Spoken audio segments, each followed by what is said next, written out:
The first time my son told me to go home, I thought I had misheard him. Airports are full of half-heard sentences. Wheels rattle over tile. Children cry because somebody packed the wrong stuffed animal. Announcements dissolve into static above the security lines. At 74, my hearing is still good, but I have learned not to trust a sentence caught between a boarding call and the hiss of an espresso machine. So I leaned a little closer and said, "What was that, Daniel?" My son did not look at me. He kept his eyes on the departure board above the Hawaiian Airlines counter, where our flight to Honolulu was still listed on time. I said, "There isn't a ticket for you." Elise stood beside him in a cream travel suit, one hand resting on the handle of a new leather carry-on. My daughter-in-law had dressed the entire family for the airport as if a photographer might be waiting at the gate. Behind them, my grandchildren, Sophie and Caleb, were comparing the snacks they had bought. My late wife's sister, Ruth, sat in a wheelchair near the window while her husband checked the tags on their luggage. 17 people were gathered in that terminal because I had paid for them to spend 10 days in Hawaii. I had paid $120,000, to be exact. That number included business-class airfare for the older travelers, economy plus seats for everyone else, 5 oceanfront suites, 2 rental vans, a private dinner, a day at the Polynesian Cultural Center, and a small memorial gathering for my wife, Margaret. Maggie had wanted the family together for what would have been our 50th anniversary. She had written that wish in the blue notebook she kept during the last months of her illness. Daniel finally looked at me. His expression was not embarrassed, it was impatient. "Dad, don't make this into a scene." "I'm not making a scene. I'm asking where my ticket is." "There isn't one." The airline agent at the counter stopped typing. Her name tag said Melanie. She looked from Daniel to me and then down at the stack of passports in front of her. I placed my leather folder on the counter.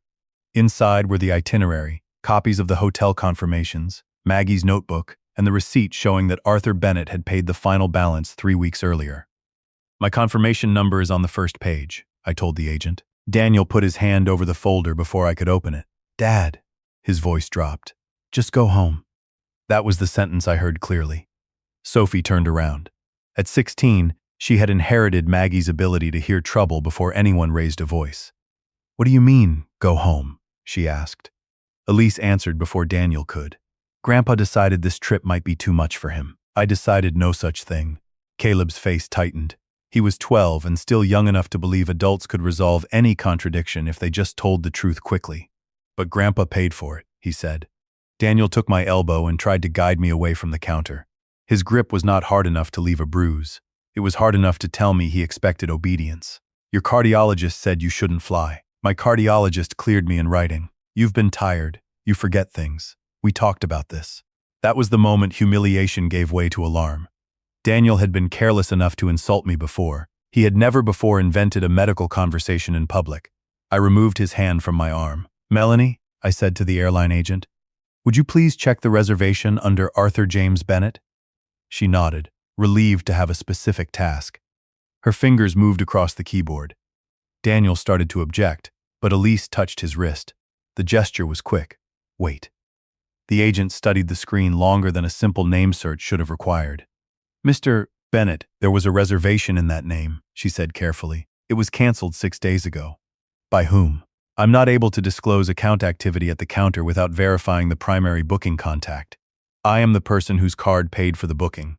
The group coordinator is listed as Daniel Bennett." Daniel exhaled as if the matter had been settled by a higher authority. "There you have it. I handled the travel." "Dad, the car service can take you back." Ruth called my name from across the terminal. Her voice trembled. "Arthur, what is happening?" I looked at the people I had invited. My brother-in-law, 2 nieces and their husbands, 3 great-nephews, Maggie's oldest friend and her daughter, Daniel's family. They were watching me with the uneasy expressions people wear when they suspect they have entered a private argument but cannot leave without choosing a side. Elise smiled at them. "It's just a health issue." Arthur knew this was possible.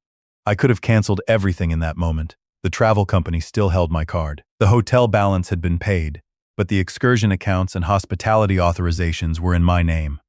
A few calls might have turned their vacation into a line of stranded relatives dragging suitcases back toward the parking garage. For about 5 seconds, I wanted to do exactly that. Then I saw Caleb looking at me, frightened, and Sophie looking at her father as if a familiar face had begun to change. Ruth was 81. She had taken 2 trains and a car to reach the airport because this was the trip her sister had asked us to make. If I destroyed it at the counter, Daniel would tell them I was unstable. Worse, he would have evidence that anger could make me reckless with other people. I closed my folder.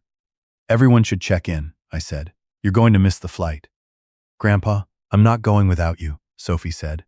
Daniel's head snapped toward her. "Yes, you are." I walked over and hugged her. "Go with your brother. Stay close to Aunt Ruth. I'll straighten this out," she whispered. "Did Dad really cancel your ticket?" "I don't know enough yet." That answer mattered. I did not want my granddaughter recruited into a case I had not begun to understand. Melanie motioned me back to the counter while Daniel led the others toward the bag drop. "Mr. Bennett," she said quietly, "I can't give you the booking history here, but if you call customer care and verify the card, they can send the activity log. Also, the cancellation did not go back to your card. It became a travel credit." "Whose account holds the credit?" She glanced toward Daniel. "Ask customer care that exact question." I thanked her. At the entrance to security, Daniel looked back once. He did not come to apologize. He pointed toward the exit, as though I had forgotten which way home was. The car service he had arranged was waiting at the curb. That detail hurt more than I expected. He had planned my removal carefully enough to schedule transportation. The driver, a young man named Terrence, lifted my suitcase into the trunk. "No trip today?" he asked. Apparently not. He must have heard something in my voice because he did not fill the ride with conversation. We left the airport beneath a low gray sky. I watched planes rise beyond the highway and tried to decide which part of the morning deserved my attention first. The insult was obvious.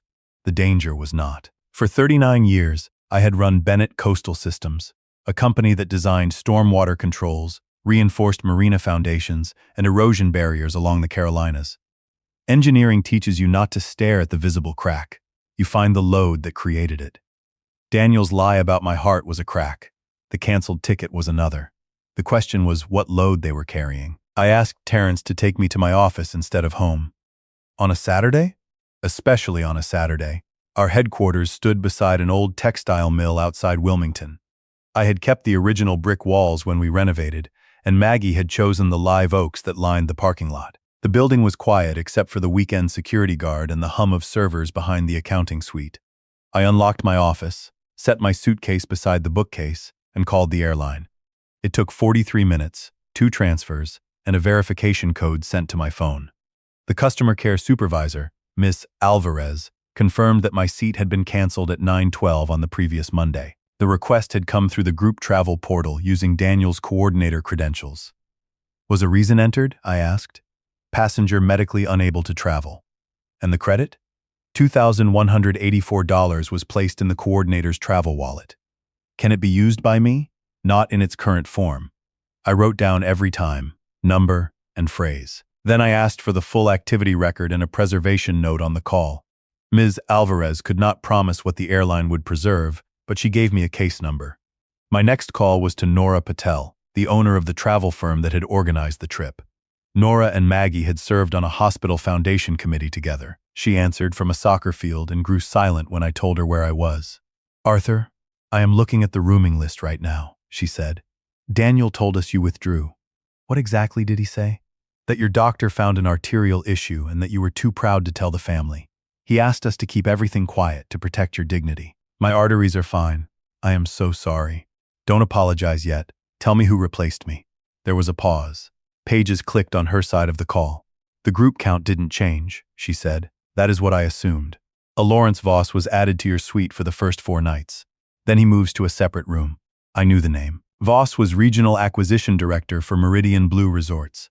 6 months earlier, his company had offered $11.8 million for Cypress Point, 37 acres of coastal land that Maggie and I had purchased before Daniel was born. I had declined the offer. Cypress Point was not just valuable land. It contained a tidal research station used by 2 colleges, a public kayak access, and the remains of the cottage where Maggie's parents had lived. After her death, I placed 28% of the property company into the Margaret Bennett Education and Community Trust. Daniel owned 20%. I retained 52%. Under the operating agreement, a sale required approval from members holding at least 75%. Daniel could not sell without me and the trust, unless he could make someone believe he had both approvals. "Nora, were any business events added to the itinerary?" Daniel added a private dinner Monday night and a presentation room Tuesday morning. He said they were for the Family Education Trust. Who paid? They're charged to the hospitality account you funded. My family memorial trip had become a sales conference. I asked Nora to preserve every email, revision, invoice, and phone note associated with the booking. I told her not to confront Daniel and not to cancel the rooms. She agreed. Then she said, "There is one more thing." He asked us to change the event name on the hotel signage. From what to what? From Margaret Bennett Family Memorial to Bennett Legacy Retreat. I looked at Maggie's blue notebook on my desk. Some betrayals announce themselves with a shout. Others arrive as a small change in wording. I called Helen Price next. Helen had been Maggie's closest friend for 40 years and was co-trustee of the Education Trust. She was a retired estate attorney with a voice so calm that people often failed to notice she had cornered them until there was nowhere left to move. "Aren't you supposed to be on an airplane?" she asked. "Daniel canceled my ticket and replaced me with Lawrence Voss." Silence. "I'll be at your office in 20 minutes, she said. Helen arrived in 18. She wore gardening shoes and brought the canvas document bag that contained her trustee records. I showed her my notes. She did not react to the insult. She circled the words, Family Education Trust. "I have approved no retreat and no presentation," she said. "Have you approved any transaction involving Cypress Point?" "Absolutely not." We logged into the trust portal from the secure computer in my conference room. The balance on the dashboard was $640,000 lower than it had been at our quarterly review. For a moment, neither of us spoke. The transaction was labeled Pre-Development Reserve, Cypress Point Education Campus. It had been sent to Atlantic Commonwealth Escrow 9 days earlier. The attached authorization displayed my electronic signature and Helen's. Helen put on her glasses and leaned toward the screen. "That is not my signature certificate." I opened the audit panel. The authorization appeared to have come from a trustee resolution dated 3 weeks earlier. According to the document, Helen and I had approved a partnership with Meridian Blue to build an educational resort on Cypress Point. The trust would contribute the land interest and a $640,000 reserve. Daniel would serve as family managing representative. Harborlight Legacy Advisors LLC would receive a transaction advisory fee. "Who owns Harborlight?" I asked. Helen was already searching the state corporate registry. Elise filed it 4 months ago. The room seemed to shrink around us. My son had not excluded me from a vacation. He had excluded me from a transaction. The Hawaii dinner was likely designed to make Voss and his colleagues believe the family had united around the sale. My absence could be explained by a medical setback. The other relatives, most of whom knew nothing about the land company, would smile, raise glasses, and provide the appearance of consensus. "Can the escrow money be stopped?" I asked. "We're going to find out." Helen called the trust's bank fraud department while I contacted Atlantic Commonwealth. Because it was Saturday, we reached emergency teams rather than the officers assigned to the file. We sent written notices that the resolution and signatures were disputed, instructed both institutions to freeze the funds, and requested preservation of access logs. At 1:46 in the afternoon, the escrow company confirmed that $544,000 remained in its reserve account. $96,000 had been released the previous day to Harborlight Legacy Advisors under a mobilization authorization. The authorization bore my name. I had signed nothing. Helen sat back and removed her glasses. "Arthur, we need independent counsel. The trust's regular lawyer works with Daniel on company matters." Agreed. "We also need to notify law enforcement." That sentence felt heavier than the missing money. "He's my son. And you are a trustee. This is not a private allowance he took from your desk. The trust has scholarship recipients, partner schools, and tax obligations. You cannot conceal a disputed $640,000 transfer because the person involved calls you dad." "I know." She waited. "I know," I repeated. At 2:10, my phone rang. Daniel's name appeared on the screen. I let it ring until voicemail answered. He called again immediately. The third call came from Elise. Then a message arrived. "Dad, the hotel says there's a problem with the Monday event account. Please don't start canceling things because you're upset. The kids are here." He had invoked my grandchildren before, asking whether I had made it home safely. I saved the message and took a screenshot. Another appeared. "We can talk when I get back. Do not contact Voss. You'll ruin a deal that benefits everyone." That was the first written admission that there was a deal. Helen read it over my shoulder. "He is frightened," she said. "Not frightened enough to tell the truth." People rarely begin with the truth when they have spent months building a lie. We spent the rest of the afternoon securing records. I changed the access credentials on the land company's document vault. Helen contacted a litigator named Priya Desai, who agreed to meet us Sunday morning. I asked our chief financial officer, Miguel Santos, to run a quiet audit of all payments to Harborlight, Meridian Blue, and any vendor created by Daniel's office during the previous year. Miguel did not ask why. "I'll preserve first and analyze second," he said. At 5, the office lights shifted automatically into evening mode. My suitcase was still beside the bookcase, its Hawaii tag bright against the dark leather. I finally listened to Daniel's voicemail. "Dad, I know you're angry, but you forced my hand. You would have spent the whole trip questioning every decision and making everybody uncomfortable. This project is the future." Mr. Voss flew out expecting a professional presentation, not another lecture about Mom's kayak dock. "We'll explain everything when we get home. Please, for once, trust me to handle the family." He did not mention the forged signatures. He did not mention the money. He did not say he was sorry. I replayed one phrase: "You forced my hand." For years, I had heard versions of it whenever Daniel crossed a boundary. I forced him to use the company card because I had not approved his expense quickly enough. I forced him to promise Elise a larger role because I had delayed naming a successor. I forced him to pressure an employee because I expected results. Responsibility always reached his door wearing somebody else's coat. I drove home after dark. The house felt too large because it had been arranged for my absence. The refrigerator held only milk, eggs, and a container of soup Helen had brought earlier in the week. On the kitchen counter, I found a note Sophie had left under the sugar bowl. "Grandpa, don't forget Grandma's blue notebook. I want to read the page about the first house. Love, Cess." I sat at the table with the notebook in front of me. Maggie's handwriting grew unsteady near the end, but her thinking never did. On the page Sophie wanted, she had written about the cottage at Cypress Point. We had spent our first summer there with a roof that leaked over the stove and mosquitoes that treated window screens as a suggestion. Below that memory, Maggie had added a line I did not remember reading before. "Land teaches you what people believe they deserve. Be generous with its use, Arthur, but careful with its ownership." At 10:31 that night, Sophie sent me a message from Honolulu. "We landed. Dad told everyone you got confused and chose to stay home. I know that isn't true. Are you safe?" I typed 3 different answers before settling on one. "I am safe. You did nothing wrong. Stay with Caleb and enjoy the family part of the trip. Do not search Dad's things or argue with him for me. If you see anything about Cypress Point in a public family presentation, you may tell me, but you are not responsible for fixing this. I love you." Her answer came almost at once. "I love you too. Grandma would be furious." Despite everything, I smiled. "Yes," I said to the empty kitchen. "She certainly would." Then I opened my laptop and began listing every decision I had allowed Daniel to make because correcting him seemed more painful than trusting him. By midnight, the list covered 4 pages. Priya Desai arrived at 9 the next morning carrying 1 legal pad and no visible sympathy for anyone.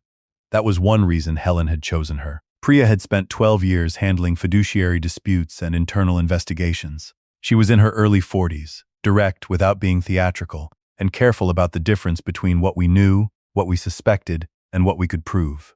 We met in my dining room because I did not want Daniel's company credentials alerting him that outside counsel had entered the building. Miguel joined us by secure video from his home office. Priya read the disputed trustee resolution twice. "Your signatures may be visually convincing," she said, "but the audit certificate is wrong. It says the document was executed through the trust's signature platform. The identification string belongs to an approval you signed 11 months ago."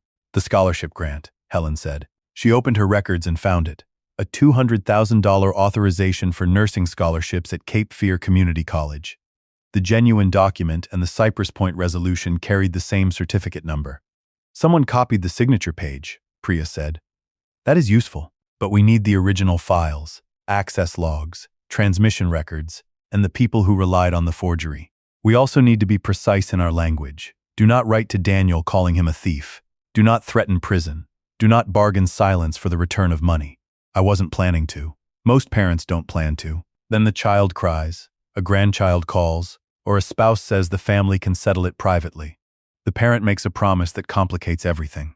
Helen folded her hands. "The $544,000 is frozen. $96,000 reached Elise's company." "Has it moved again?" Miguel answered. "I cannot see Harborlight's bank account, but I found an invoice in Daniel's expense archive. Harborlight billed the trust $96,000 for community stakeholder engagement and resort education design. The invoice was created from Daniel's company laptop. Metadata shows the author as Elise Bennett. Priya wrote that down. Any evidence of work performed? A 12-slide deck, Miguel said. It appears to repackage studies Bennett Coastal Systems paid for over the last 8 years. So they billed the trust to sell information the family company already owned. That is my preliminary reading. I asked the question I had avoided all morning. Does this have to become criminal? Priya did not pretend the answer was simple.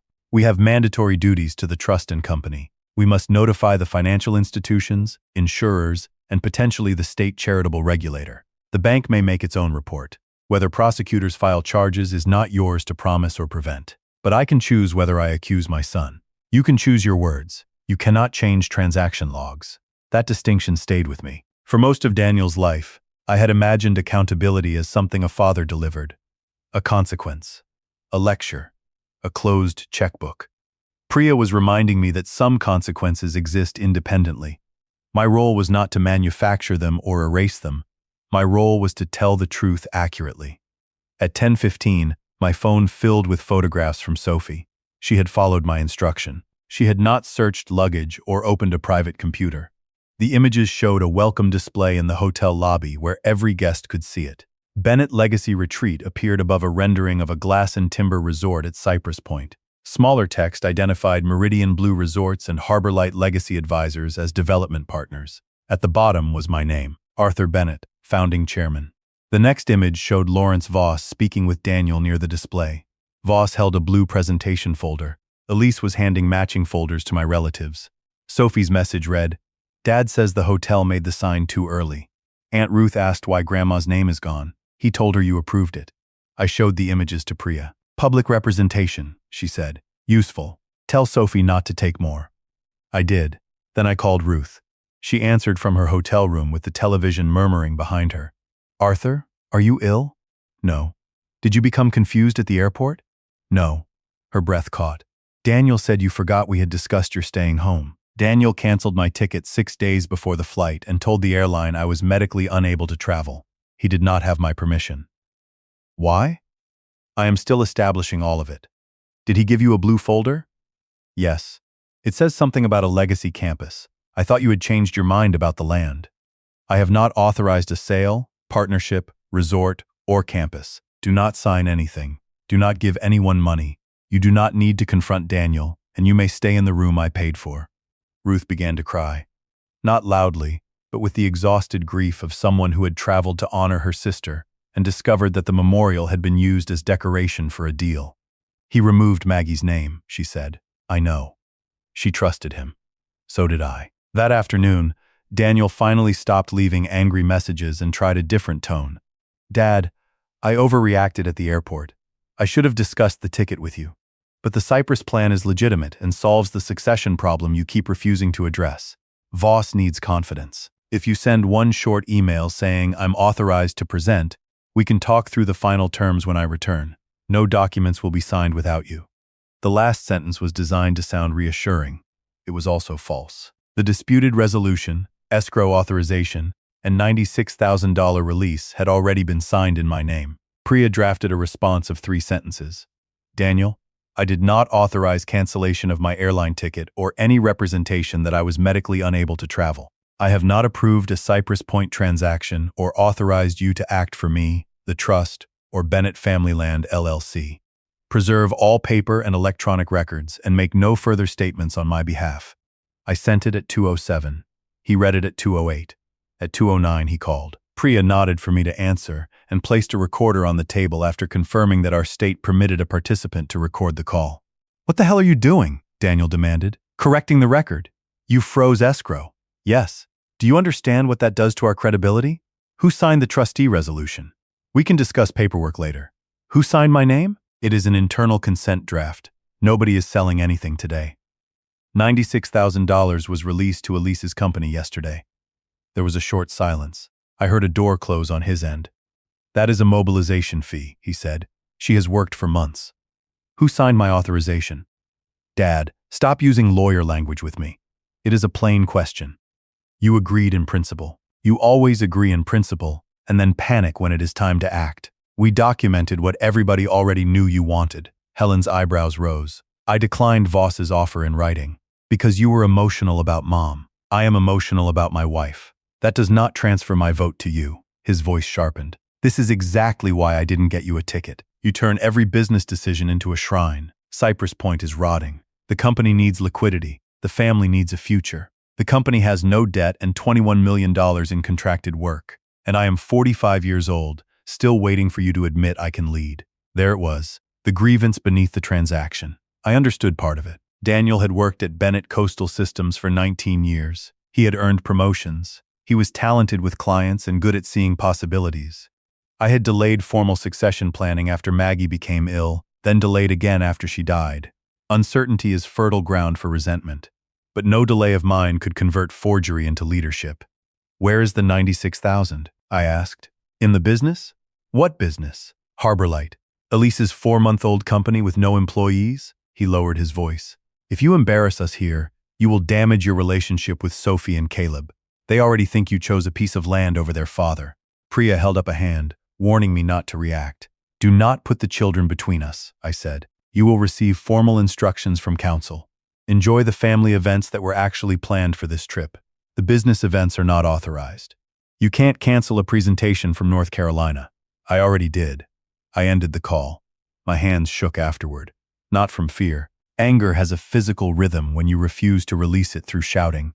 Helen poured me water. He threatened your access to the grandchildren, she said. He called it damage. Same tool. Softer label. The hotel canceled the presentation room at my written instruction because my card funded it. Meridian Blue received Priya's notice that no one was authorized to negotiate for me or the trust. Voss responded within an hour through his company's general counsel.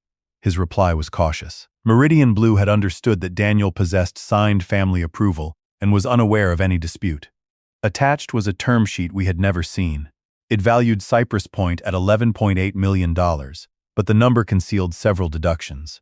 Meridian Blue would pay $8 million at closing. Another $2 million depended on zoning approvals. $1.8 million would be issued as preferred equity in the resort. Harborlight would receive a $640,000 advisory and development fee funded from the seller's proceeds. The reserve, taken from Maggie's trust, was not merely security for the transaction. It was scheduled to reimburse a fee to Elise's company before the family received anything. The term sheet also granted Daniel a 5-year management contract at $320,000 per year. His future had been planned carefully. Mine appeared in one paragraph titled, Founder Transition. It stated that Arthur Bennett would retire from all executive and trustee roles within 30 days of closing due to recently documented health limitations. Documented by whom? I asked. Miguel found the answer Monday morning. At 7:20, before most employees arrived, he called me into the finance conference room. On the screen was an invoice from Palmetto Executive Wellness, paid with Daniel's corporate card. The description read, Succession Capacity Consultation. The attached letter was written by Dr. Colin Mercer, a physician I had met once at a charity dinner. It did not diagnose me. It said Daniel had reported episodes of forgetfulness, confusion under stress, and resistance to necessary care, and recommended a formal cognitive evaluation before I continued making high-value fiduciary decisions. Daniel had sent that letter to Voss with a note. Dad's formal assessment is scheduled after Hawaii. Council says we can proceed based on existing consents unless he is adjudicated incapacitated before closing. It was clever enough to frighten me. He had not forged a medical diagnosis. He had created a paper trail of concern, then placed me in an airport situation where anger could be described as confusion. If I had canceled the entire trip, screamed at the counter, or tried to push past security, every witness would remember the unstable old man Daniel had warned them about.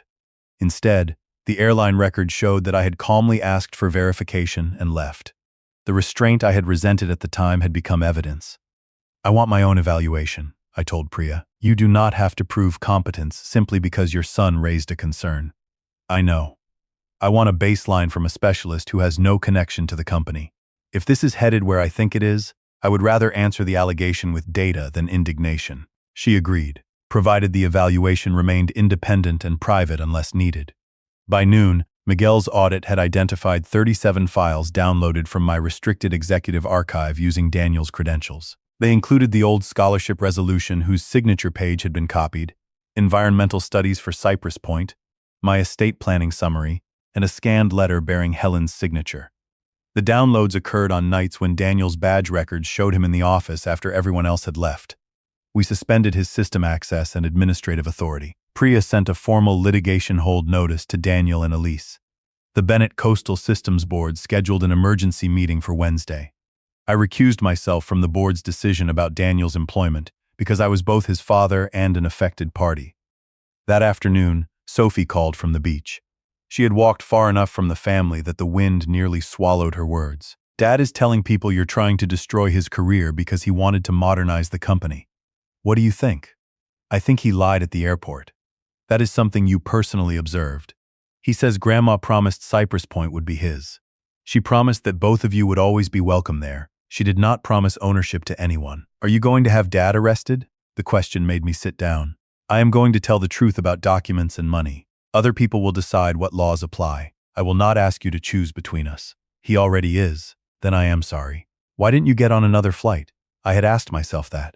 I could have bought a same-day first-class ticket. I could have appeared in the hotel lobby and confronted Daniel beneath the sign bearing my name. It would have made a satisfying scene. Because the important problem was not in Hawaii, I said. It was in the records here. She was quiet for a moment. Grandma used to say you were slow when you were angry. She meant it as a compliment most of the time. I think she meant slow like a bridge. You check the weight before you move. I looked out at the live oaks Maggie had planted. That sounds like her. Before we ended the call, I told Sophie that Nora had arranged the real memorial gathering for Tuesday evening without Daniel's business presentation. Ruth would read from Maggie's notebook. Sophie asked whether I wanted them to postpone it. I considered that too. No, I said. Your grandmother wanted the family together. One person's dishonesty does not get to take that from her. Tuesday morning, Dr. Lena Cho spent 3 hours evaluating my memory, attention, reasoning, language, and executive function. She knew nothing about the disputed transaction beyond the fact that I wanted an independent baseline. At the end, she said the full report would take several days, but she saw no clinical evidence of cognitive impairment. You are grieving, she said. You are under acute stress. Neither condition makes you incompetent.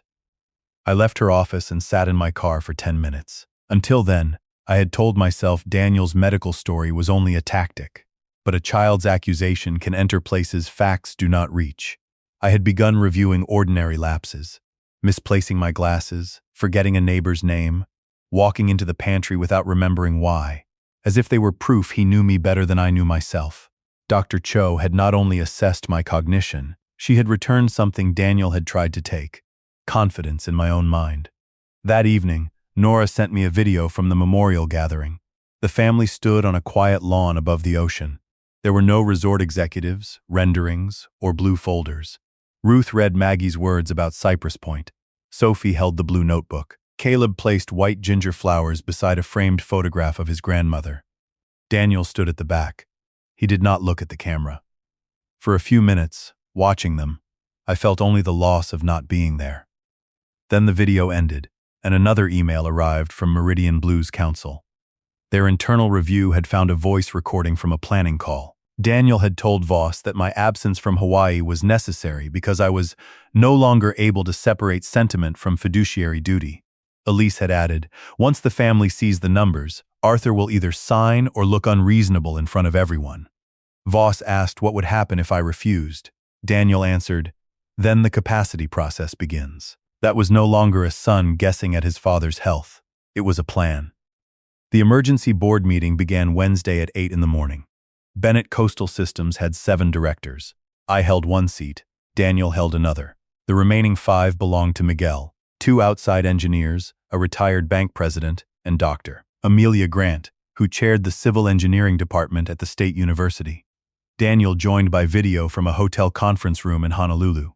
Elise sat just outside the camera frame, visible whenever she leaned toward him to whisper. Priya presented facts, not conclusions. She showed the duplicate signature certificate, the disputed trustee resolution, the escrow transfer, the HarborLight invoice, the restricted downloads, the term sheet, and the medical letter based entirely on Daniel's account. She explained that the $544,000 remained frozen and that the $96,000 already released had not been recovered. Daniel's lawyer, a man named Scott Brenner, whom I had seen at company holiday parties, objected that the Cypress Point transaction was a family matter unrelated to Daniel's employment. Miguel answered by displaying the company laptop records and expenses used to prepare it. Daniel's face reddened. "I was advancing a strategic opportunity," he said. "Dad has spent 3 years avoiding succession. Every director here knows it." Amelia Grant spoke first. "I have encouraged Arthur to complete a succession plan. I did not authorize you to represent an unsigned land sale as approved. You don't understand the family structure. I understand duplicate digital certificates." Daniel turned to me.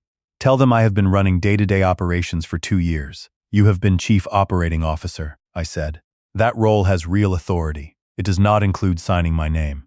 You told me to do what was necessary, for the port drainage contract, not for Cypress Point. This is what you do. You say broad things in private, then hide behind technical distinctions when there's risk." Priya had warned me that Daniel would try to turn ambiguity into permission. She had also told me not to answer every accusation merely because it hurt. The board went into executive session without either of us. I sat in my office looking at the framed photograph of Daniel on his first day with the company. He was 26, sunburned from a field survey, his hard hat pushed too far back. I remembered how proud I had been when he chose engineering instead of finance. I remembered Maggie cautioning me not to turn the company into the only language we shared. Maybe I had failed at that. Failure as a father, however, was not a transferable signature. After 52 minutes, the directors called us back. By a vote of 5-0, with Daniel and me abstaining, they placed him on unpaid administrative leave pending an independent investigation. His access to company systems, premises, clients, and employees was suspended. The board also formed a succession committee that excluded both of us until the investigation ended. Daniel stared at the screen. "You're removing the only person who can bring in next-generation business." The retired bank president, Warren Cole, answered him. "We are preserving a company with 87 employees. No individual is the company." "That is easy for you to say. Your name isn't on the building." Warren looked toward me. "Arthur, perhaps the name on the building is part of the problem." It was an uncomfortable observation. It was also fair. Daniel ended the video call before the chair formally adjourned. Within an hour, he sent a message to the senior management group accusing me of using a private disagreement to block modernization. Because his access had been suspended, he sent it from his personal account. Priya preserved it. The board issued a short response stating that Daniel was on leave during an independent review and that operations would continue under Miguel and the engineering vice presidents.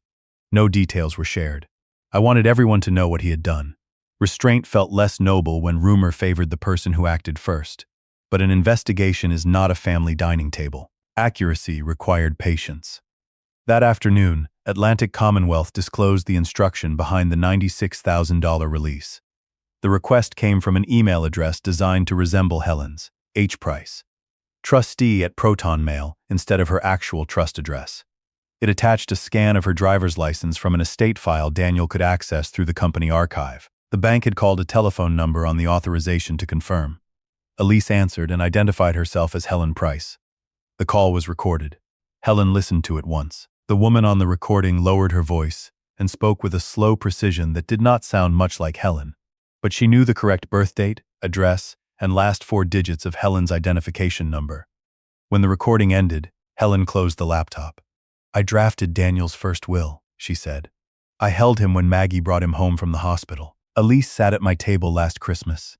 It was the first time I saw her composure break. I'm sorry. Do not apologize for them." She stood and walked to the window. I keep thinking of how much preparation it took. She did not panic and make that call. She collected my information, created an address, practiced what to say, and waited for the bank to answer. Yes. Then we reported exactly. Priya arranged interviews with the bank's investigator and a detective from the financial crimes unit. Helen and I provided the documents. I did not ask the detective to go easy on Daniel. I did not ask him to be harsh. I answered his questions. "Did your son have any general authority to sign documents for you?" "No." "Did he have power of attorney?" "No." "Did you authorize the transfer after the fact?" "No." "Would you have approved the Cypress Point transaction on these terms?" "No." Each answer closed a door I had once assumed would remain open between father and son. On Thursday, Dr. Cho delivered her report. My cognitive scores fell within or above the expected range for my age. She found no impairment that would affect financial or fiduciary decisions. Priya did not send it broadly. She provided it only to the board's independent counsel and Meridian Blue after both requested evidence concerning Daniel's health representations. Meridian Blue withdrew from the term sheet that same day. Their letter reserved all rights against Daniel, Harborlight, and anyone who had misrepresented authority. It also stated that Voss had approved the Hawaii trip after Daniel described the $120,000 hospitality package as a family-funded closing retreat.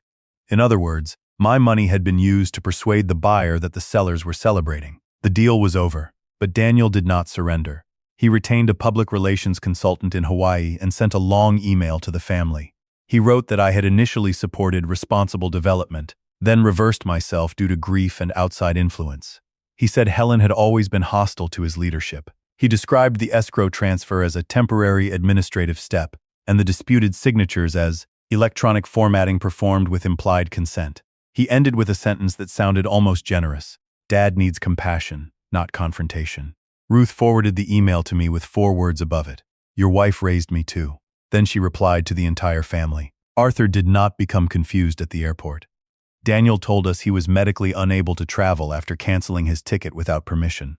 I was present when Daniel used Margaret's memorial gathering to distribute materials for a transaction Arthur had not approved. Compassion does not require us to repeat something false. 3 relatives responded in support. 2 said they did not want to be involved.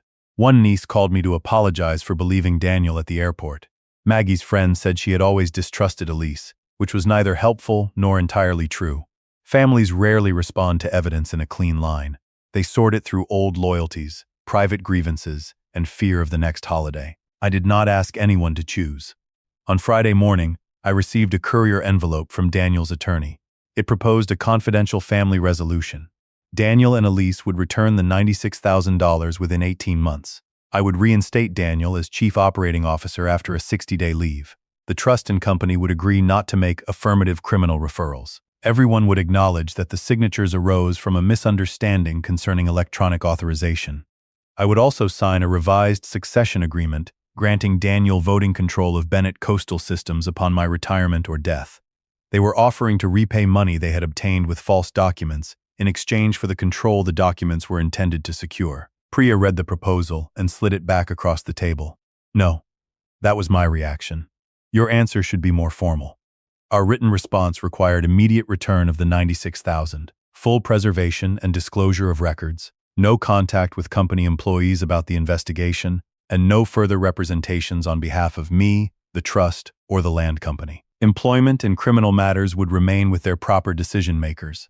There would be no confidentiality agreement preventing truthful reporting. Daniel rejected it within 30 minutes. The family returned Sunday night. I considered staying away from the airport. Priya advised me not to meet Daniel privately while the investigation continued, but Ruth used a wheelchair, and I had promised to bring her home. Nora arranged a separate car for the other relatives. I waited near baggage claim with Helen beside me. Sophie saw me first. She left her suitcase and ran across the terminal. Her hug struck my chest with enough force to make me step back. You came, she said. I said I would. Caleb followed more slowly, uncertain whether affection had become disloyal. I opened one arm. He came into it and held on. Then Daniel and Elise appeared. Daniel had lost the polished confidence he wore when he left. His shirt was wrinkled. His face looked older, not because 7 days had changed him, but because he no longer believed he controlled the room. Kids, he said, get your bags. Sophie did not move. Elise looked at Helen. Why are you here? To help Ruth, Helen said. You have done enough helping. Daniel stepped between us. Dad, we need to talk before lawyers turn this into something nobody can repair. Not here. You had no problem humiliating me in front of the board. The board reviewed company records. Because you handed them a story. Travelers moved around us, pulling suitcases toward the exit. I remembered the previous Saturday, when Daniel had expected the airport crowd to absorb my embarrassment. There will be a meeting Tuesday at Priya's office, I said. Your lawyer has the invitation. I am not discussing my family with Priya Desai. Then we will not meet. Elise laughed once, without humor. This is about a missed ticket, Arthur. You're burning down the company over a seat on a plane. No, Sophie said. Everyone turned toward her. She was pale but steady. It's about you telling people Grandpa approved the resort when he didn't. Daniel's expression hardened. You are 16. Stay out of adult matters. You made me part of it when you lied to me. I touched her shoulder. Sophie, take Caleb to get the luggage. She looked as if she wanted to argue, then understood. I was not silencing her to protect Daniel. I was removing her from a confrontation she should never have had to manage. After the children walked away, Daniel leaned closer. You are turning my daughter against me. You told her I became confused. She watched you cancel my place in the family and replace it with a business guest. Voss was already traveling. Using the room was efficient. My room? A room you paid for? You act as though that gives you the right to control everyone. The accusation was so perfectly reversed that for a moment I had no answer. Helen did. Paying did not give Arthur the right to control you, she said. It did give him the right not to have his money, signature, health, and property used without permission.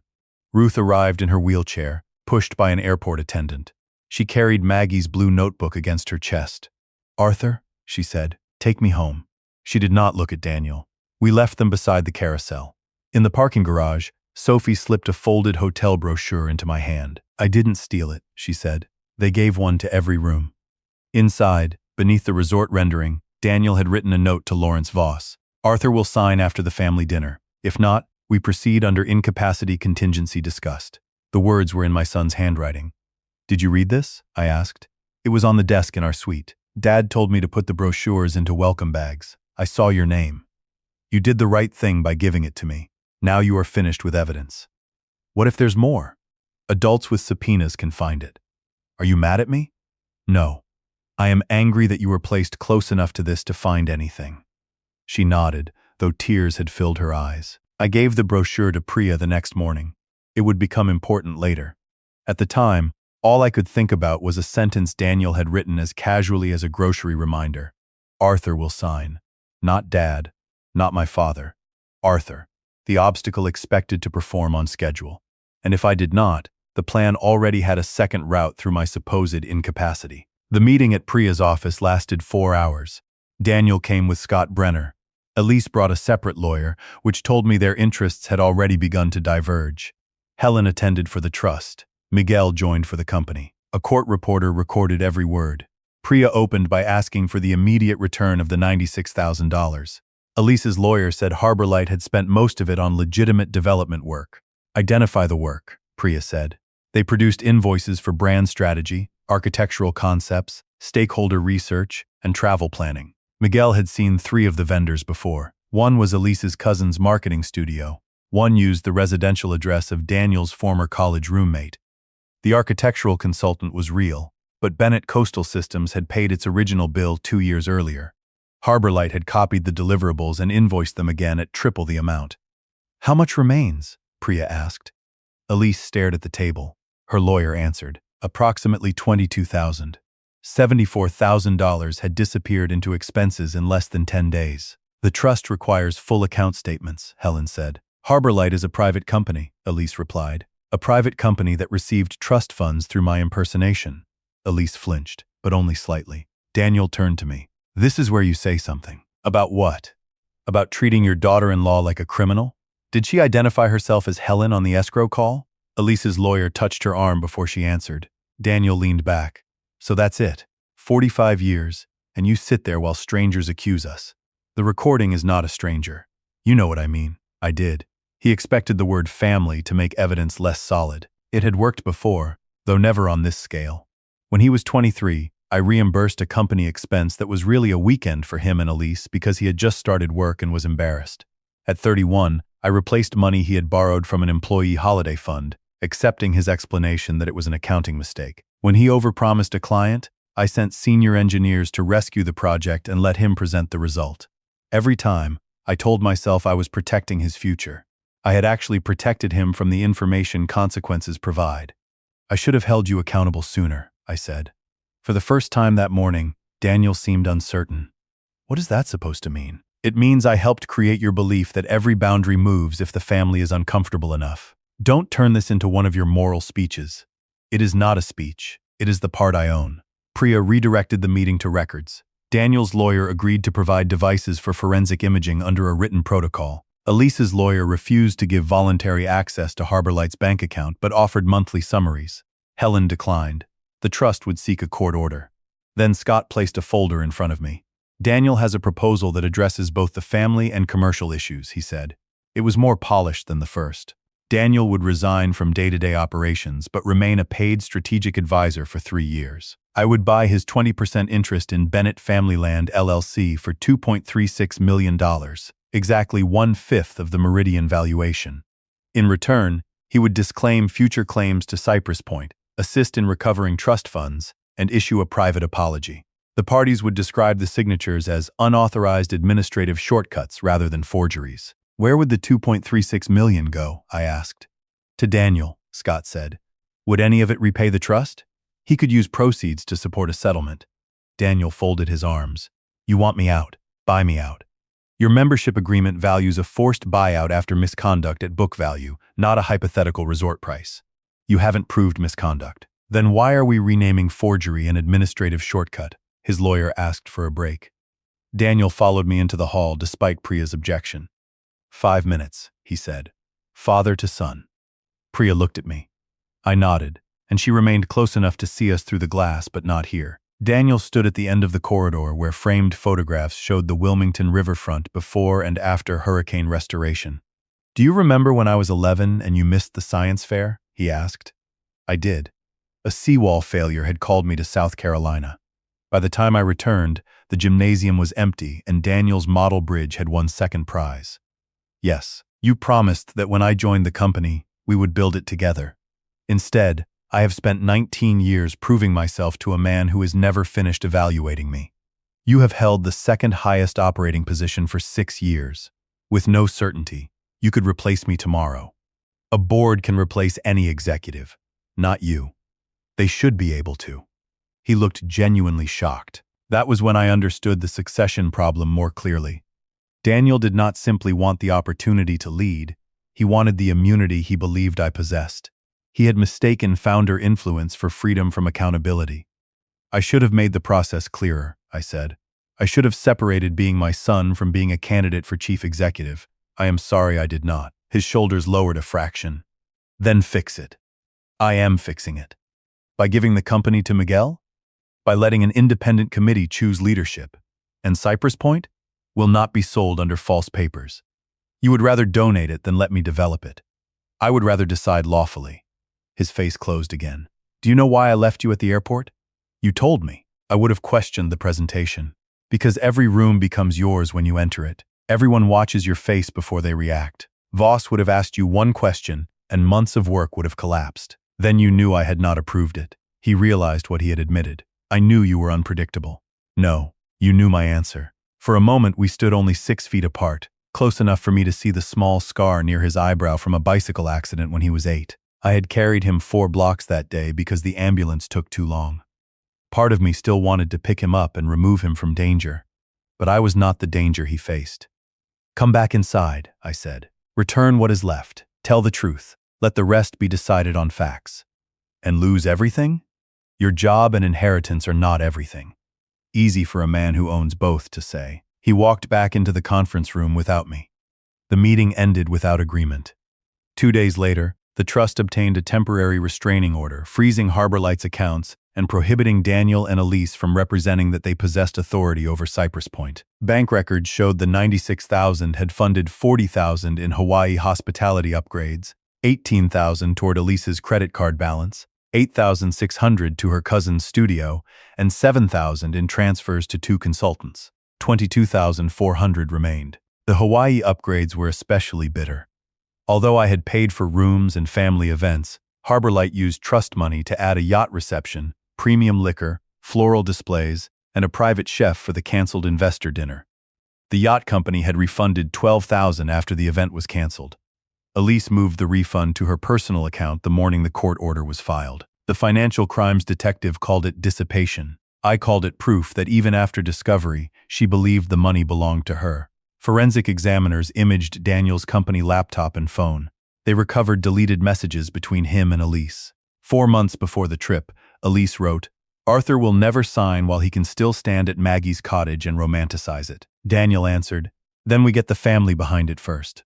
2 months later, Voss wants certainty on voting control. Elise replied, "Trust resolution gives you 48 with your 20. Arthur's consent gets 100. If he gets difficult, Mercer letter supports temporary succession. Daniel, Helen will notice. Elise, not before Hawaii if we time the quarterly statements. The conversation established planning, but another message hurt more. On the day he canceled my ticket, Daniel wrote, "Done. He'll be angry at the counter, but Terrence will take him home. Make sure Sophie doesn't stay behind with him." Elise replied, "Once they're in the air, he can't stop Monday." I read those lines several times. Terrence had not happened to be waiting. Sophie's separation from me had been considered. My humiliation was not collateral damage. It was a scheduled step. The independent company investigation continued for 6 weeks. It found that Daniel had used employees to prepare Cyprus studies without disclosing the intended buyer, coded personal consultants as business development vendors, and given Meridian Blue confidential project data. It also found genuine accomplishments, profitable contracts, improved safety systems, and strong client relationships. That balance mattered. A truthful report did not erase good work to make misconduct easier to condemn. It concluded that Daniel had breached his duties, misused company resources, shared restricted information, and made material misrepresentations concerning authority and my health. The board terminated his employment for cause. I did not attend the vote. Warren called afterward. "It was unanimous among the disinterested directors," he said. "How did he take it?" "He said you had arranged the outcome." "Did I?" "No. But you arranged the conditions in which facts could be reviewed." That night, Daniel came to my house. He had not called first. The doorbell camera showed him alone, standing in the rain without an umbrella. Priya had advised no private contact, but this was my son, at the home where he had grown up. I opened the door and kept the security recording active. He stepped into the foyer. Water darkened his shoulders. "They fired me." "I know. 19 years. I know. Say something besides that." I handed him a towel. He did not take it. "You got what you wanted," he said. "What do you think I wanted?" "To remind me it was always yours. I wanted you to stop using my name. I was building value for the family.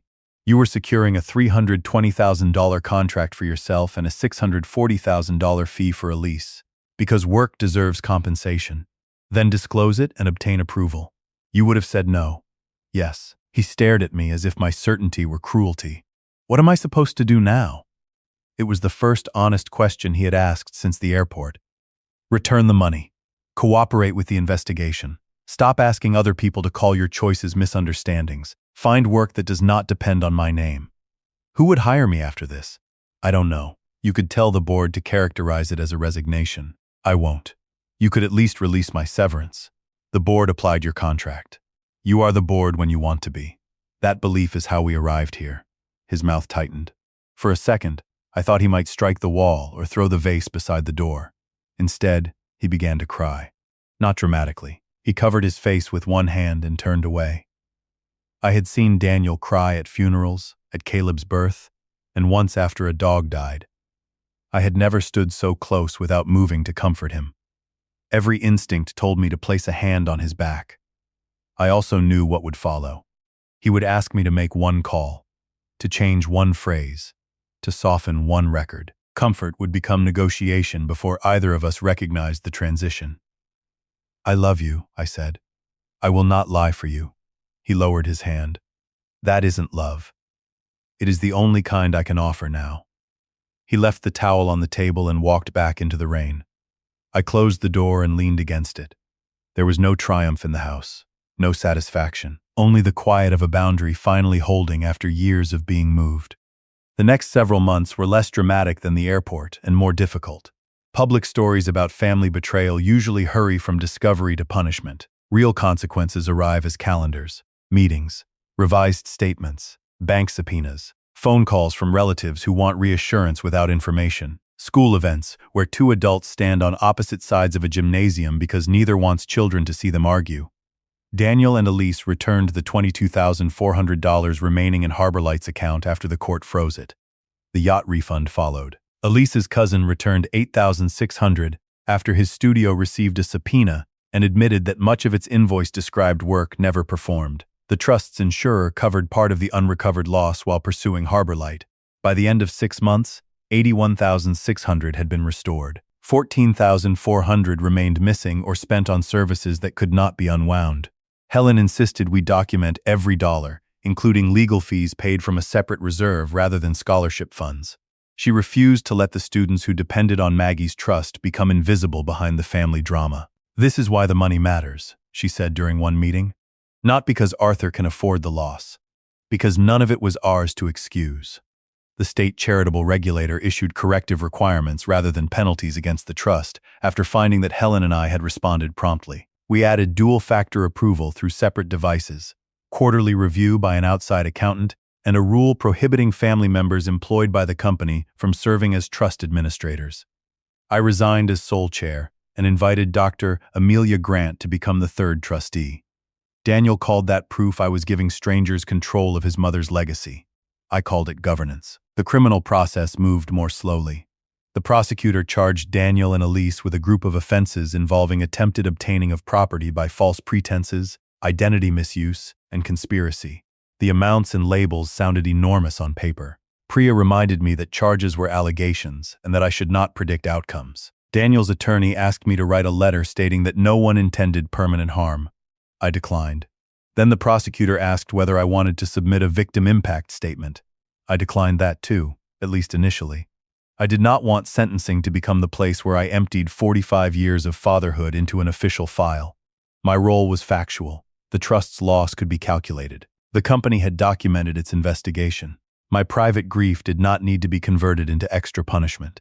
Elise eventually accepted a plea first. She admitted using Helen's identity during the escrow confirmation and submitting the false authorization. In exchange for cooperation, she received a suspended prison sentence, 3 years of supervised probation, community service, and joint restitution.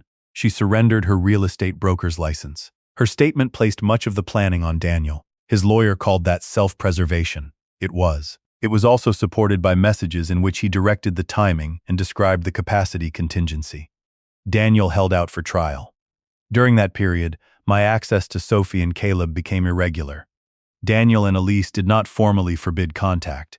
They simply failed to answer messages, changed pickup plans, and said the children were busy. Sophie could contact me on her own, but Caleb depended on his parents. I refused to turn every missed visit into a legal threat. I sent cards. I attended public school events. I told both children that my home remained open and that they did not need to carry messages between adults. At Sophie's winter orchestra concert, I arrived early and chose a seat in the middle of the auditorium. Daniel and Elise entered 10 minutes later. Caleb saw me and began to wave before Daniel guided him toward the opposite aisle. I stayed in my seat. After the concert, Sophie found me near the lobby doors. She wore a black performance dress and held her violin case against one hip. "Dad says you care more about the company than whether he goes to jail," she said. "What do you think those two things have to do with each other? He says if you told the prosecutor it was a family misunderstanding, they would drop it." That is not true. But even if it were, I could not truthfully call it a misunderstanding. "Do you want him to go to jail?" "No." "Then why won't you help?" The lobby was crowded. Parents carried flowers. Students posed for photographs beneath a paper snowflake display. It was not the place for a legal explanation, but it was the place where my granddaughter had asked a moral question. "Helping someone avoid a false consequence is good," I said. "Helping someone avoid every consequence by saying something false is not. Your father has choices left. He can tell the truth, return what he can, accept judgment, and build a different life. He says telling the truth means agreeing with Aunt Elise's version. He should agree only with facts." She looked toward the exit, where Daniel waited. "I miss when everyone could be in the same room." "So do I. Was it ever really okay?" I thought about the old expense report, the holiday fund, the client promises. I thought about all the meals where Maggie smoothed tension before it became speech. "Some parts were," I said. "Some parts looked okay because your grandmother and I worked very hard to keep them quiet." Sophie nodded as if that confirmed something she already suspected. Before she left, I gave her the blue notebook. I had scanned every page and stored the original in a fireproof case, but Maggie had wanted Sophie to read it. "Your father may not want this in the house," I said. "Then I'll keep it in my orchestra locker. No secrets that put you in danger." It's Grandma's notebook, not stolen evidence. She sounded so much like Maggie that I almost laughed. Fair point. At the company, the succession committee hired an outside firm to assess internal and external candidates for chief executive. I told them I would retire as CEO within 12 months, regardless of whom they chose. Warren asked whether the criminal case had forced the decision. "It clarified it," I said. "Daniel was right about one thing. The company should not depend on my mood or lifespan. The committee chose Miguel. He had started with us 24 years earlier as a project accountant. He was not an engineer, which concerned some clients, so the board paired him with a chief technical officer elected from our senior engineers. The arrangement was less dramatic than passing the company from father to son.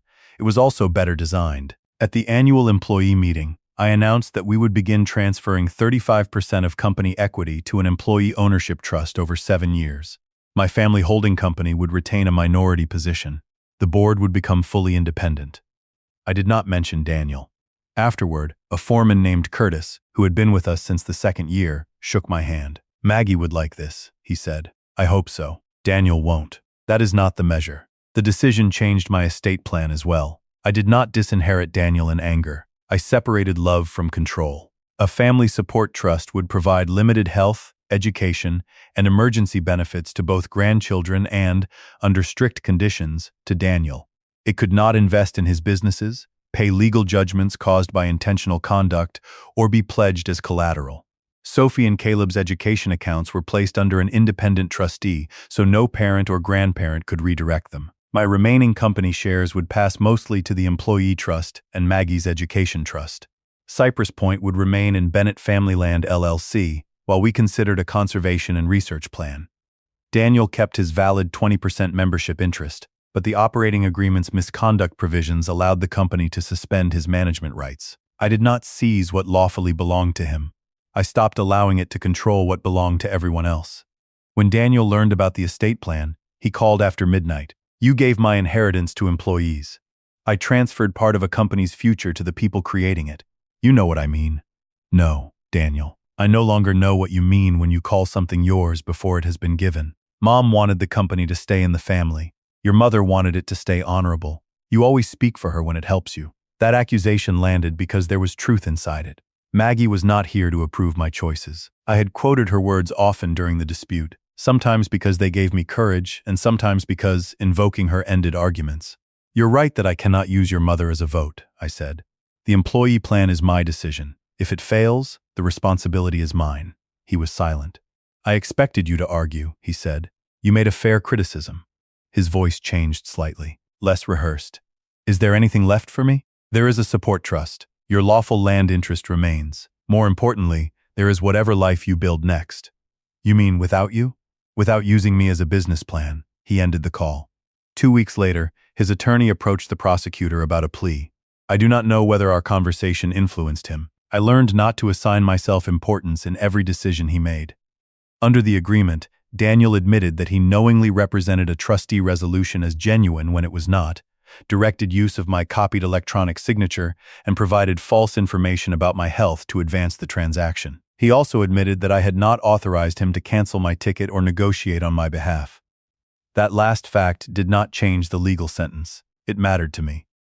He received 8 months in a residential reentry program rather than prison, followed by 4 years of supervised probation.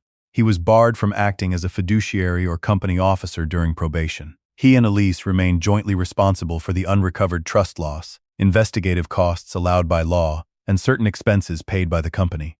The judge asked whether he wished to speak before sentencing. Daniel stood at the defense table. I sat behind Priya and Helen, not in the front row. "I told myself I was protecting a family opportunity," he said. "I believed my father's refusal to decide gave me permission to decide for him. It did not. I used his money, name, and age to make other people believe I had authority. I also involved my children in a lie about why he was not on the trip. I am responsible for that." He did not look at me while speaking. I had imagined an apology many times. In some versions, it restored something instantly. The actual words did not repair trust. They did not return me to the airport or place me beside my family at Maggie's memorial. But they were the first load-bearing truth he had offered. After the hearing, he approached me in the corridor with his lawyer a few steps behind. "I meant what I said," he told me. "I hope you did." "Is that all?" "For today." Pain crossed his face. "What would be enough?" "Time. Consistent truth. Restitution that is not purchased with a favor. Respect for the children's relationship with me. So there's a checklist." "No. There is no transaction that buys the old relationship back." He looked down the corridor toward Elise. "We may not stay married." "I'm sorry." "Are you?" "Yes. Your marriage failing would not make me whole. He nodded once. We did not hug. That disappointed some relatives when they heard about the hearing. People like a visible gesture at the end of a difficult scene. A hug would have been easy. The years after it would still have required the same work.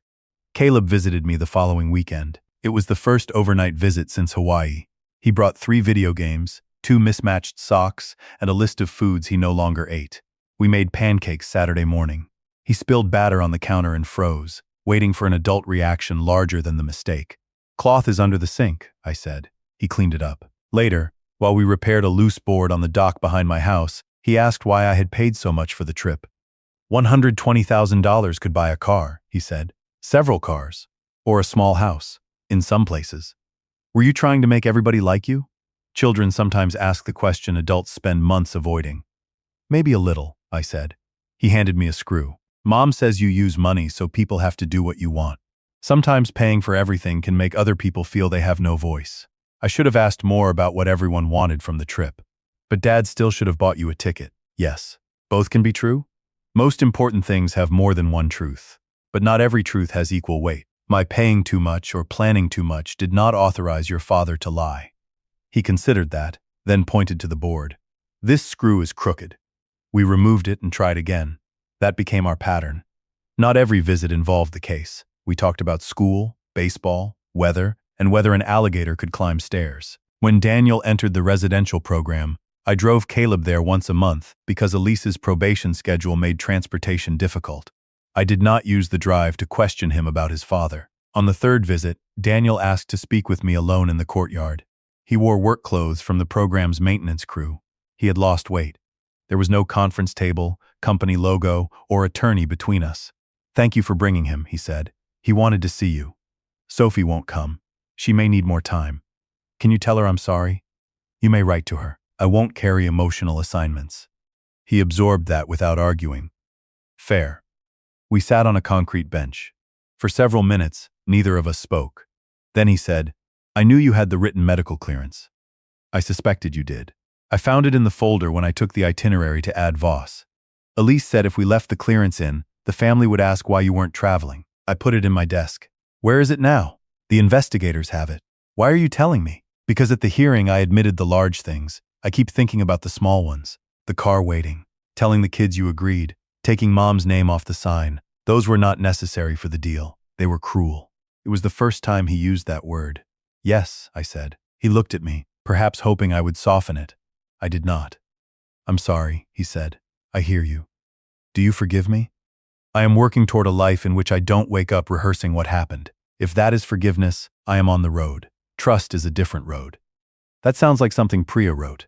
She charges too much for metaphors, he laughed once. It was a small sound, but it was the first moment between us in nearly a year that did not feel owned by the dispute. Elise asked to meet me once before the divorce became final.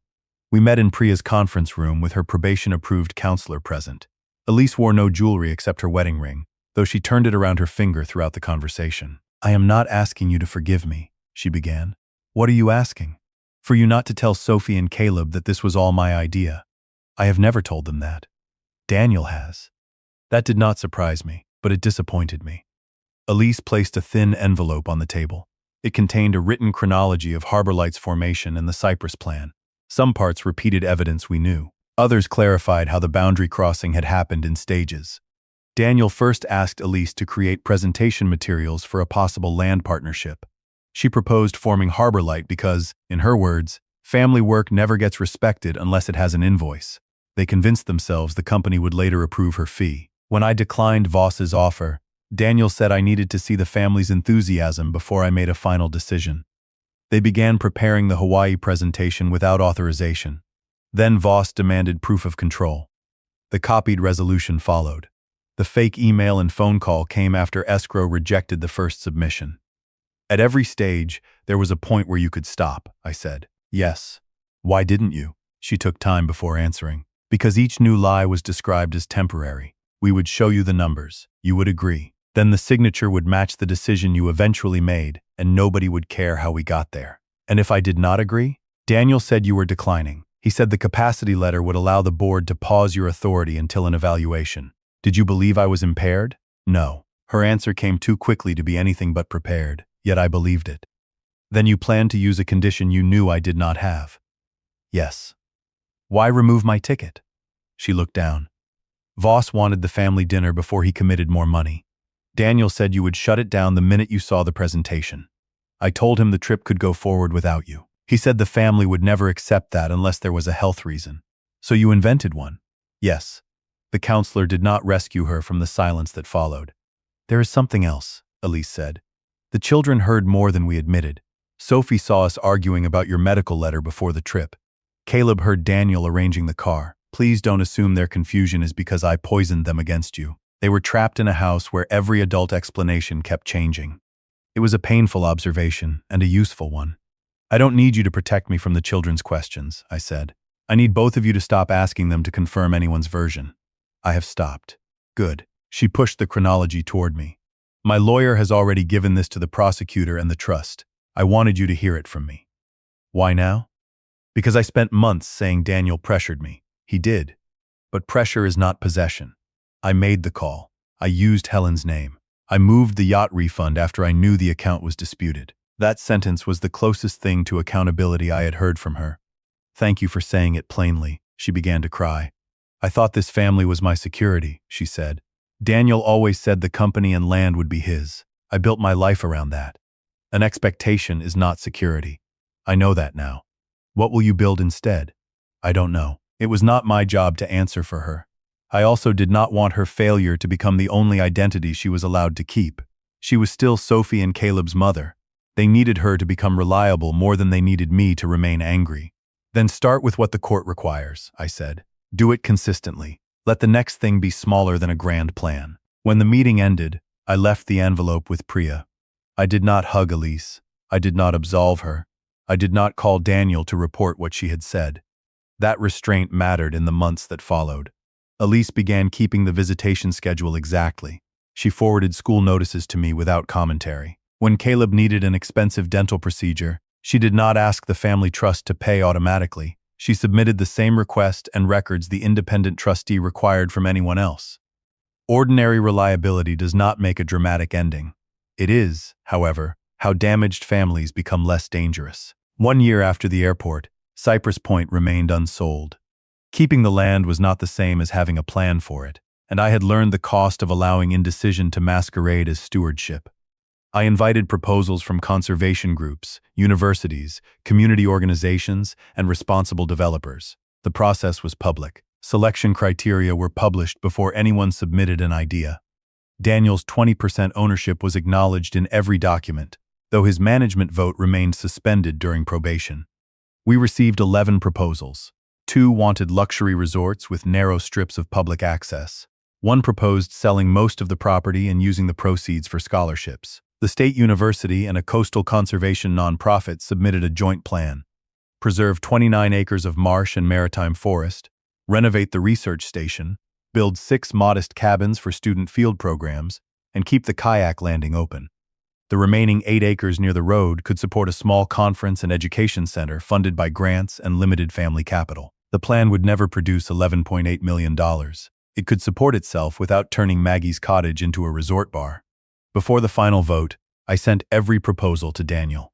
I was not legally required to seek his management approval, but 20% ownership entitled him to information. He wrote back from the reentry program. The university plan undervalues the commercial parcel. If you separate the road frontage under a long-term ground lease, you could fund the research center without using trust principle. Require storm resilience standards from Bennett Coastal Systems, but bid construction competitively so it doesn't look self-dealing. It was thoughtful advice. It also resembled the son I remembered before entitlement overtook judgment. We adopted that structure. I did not reward him with a consulting fee or announce that he had saved the project. I credited his written recommendation in the meeting minutes, the same as any members. Accountability did not require pretending he had no useful ideas. At the groundbreaking, Sophie played violin beneath a white tent while wind moved through the live oaks. Caleb helped unveil a sign naming the site the Margaret Bennett Coastal Learning Preserve. Ruth sat in the front row with Maggie's blue notebook on her lap. Daniel was allowed to attend under the program's family release rules. He stood near the back beside a supervisor. Elise did not come. Their separation had become permanent. though divorce proceedings moved slowly because of restitution and property disputes. I spoke for 7 minutes. I thanked the university, conservation group, employees, trustees, and community residents. I said the preserve existed because land could be valuable without being converted entirely into money. I also said that responsible stewardship requires decisions, transparent authority, and systems strong enough to withstand the failure of any one person, including a founder. I did not describe the fraud. Everyone who needed to know already knew. A memorial should not become a permanent courtroom. After the ceremony, Daniel approached the cottage while I was locking the door. "The roof still leaks over the stove," he said. "We moved the bucket." He smiled faintly. "Mom would say that was not a repair. She said it for 30 years. We stood on the porch looking toward the marsh. Survey flags marked the path of the future education center. Students in rubber boots were already measuring salinity near the inlet. "My lawyer says the land company can force a buyout of my share," Daniel said. "It can petition for one. We have not." "Why not?" "Because your 20% is lawfully yours. We can govern around risk without taking property as revenge. I could sell it to someone difficult. The transfer restrictions require approval. You know that." He looked embarrassed. "I do. When probation ends, you may petition to restore limited voting rights. The independent manager will review it." "Not you?" "Not me. Do you trust me that little?" "I trust the process more than either of our emotions," he considered the answer. "That might be the first thing we agree on." Before he left, he touched the porch railing Maggie had painted green. "I really did think I was saving this place from becoming a museum of Mom." "It was becoming one." He turned toward me. "Then why didn't you say that before?" "Because admitting you saw a real problem felt too much like excusing what you did with it." "Those are different things." "Yes, I am learning that too." He nodded and walked toward his supervisor. That conversation did not reconcile us. It did something smaller and perhaps more durable. It allowed two facts to occupy the same porch. I had delayed necessary decisions, and Daniel had committed deliberate fraud. Neither canceled the other. In May, Nora Patel called me. "I have a credit in your name that expires in 90 days, she said. "The canceled airline ticket?" "The airline moved it out of Daniel's wallet after the investigation. There is also a hotel credit from one of the unused business event deposits. Not enough for another $120,000 production, thank heaven. I have retired from productions." "Good. What about a trip?" I looked at the calendar. The second anniversary of Maggie's death was 6 weeks away. For a year, Hawaii had existed in my mind as the place I had paid to be excluded from. Photographs of blue water and green mountains caused an immediate memory of airport tile, Daniel's hand over my folder and his finger pointing toward the exit. Avoiding the islands forever would grant that morning more authority than it deserved. "Find me one ticket," I said. "One?" "Mine first." The distinction made her laugh. I planned a 7-day trip to Oahu. Not the same resort, and not the same itinerary. I booked a normal hotel room with a view of a city and a slice of ocean. I arranged a visit to a coastal engineering program that had partnered with Maggie's trust. I left 2 full days unscheduled. Then I invited Ruth, Helen, Sophie, and Caleb. Ruth said she was too tired to cross the Pacific again but demanded photographs. Helen declined because she had a trial. Sophie wanted to come but had summer music camp. Caleb said Hawaii was beautiful but he did not want to sit on another long flight until he was at least 30. For once, no one's refusal felt like rejection. I had invited them after buying my own ticket. They were free to say no. Sophie asked whether Daniel knew I was going. "Not yet." "Will you invite him?" Daniel would complete the residential portion of his sentence 4 days before my departure. He would still be on probation but could request travel permission with sufficient notice. The idea frightened me more than traveling alone. If I invited him, the trip might become a test neither of us could pass. If I did not, I would repeat the shape of the injury. One family member deciding another did not belong on the plane. I discussed it with my therapist, a patient man named Samuel Reed, whom I had started seeing after Dr. Cho suggested grief counseling. Samuel did not tell me what forgiveness required. He asked what purpose the invitation would serve. "To prove I am not like him," I said. "Then the invitation would still be about the airport. To give us a chance. Are you ready to share 7 unstructured days?" "No." "Is there a smaller, truthful invitation?" There was. I wrote Daniel a letter. "I will be in Honolulu from June 18th through June 25th. On June 21st, the Margaret Bennett Trust is announcing a scholarship partnership at the University Coastal Program. If your probation officer permits and you can pay your own airfare, you are invited to attend the public event and dinner afterward. This is not a business role or a test of reconciliation. You may accept or decline. He called 2 days later. You're making me buy my own ticket? The old Daniel would have asked it as an accusation. This time, his tone held something closer to embarrassed amusement. Yes, I don't have much money. There are economy fares. I haven't flown economy since college. You will discover it still crosses the ocean. He laughed. Then he grew serious. I can only get permission for 3 days. That is enough for the event. Do you actually want me there? I would not invite you if I did not. Would you loan me the fare? I closed my eyes. There it was, the old reflex waiting at the edge of a new conversation. No. I had to ask, and I answered. He did not punish me for it. I'll see what I can do, he said. On the morning of my flight, I arrived at the airport 3 hours early. Terrence drove me again. He remembered the previous trip before I mentioned it. You getting on this one? He asked as he lifted my suitcase from the trunk. That is the plan. Your name on the ticket? I showed him the boarding pass on my phone. Arthur Bennett, seat 3A. He grinned. Looks official. Inside the terminal, I returned to the same airline counter. Melanie was not working that morning. A man named Joseph checked my identification and placed a tag on my suitcase. Traveling alone, Mr. Bennett? Today I am. He handed back my passport and said the ordinary sentence I had waited a year to hear. You're all set.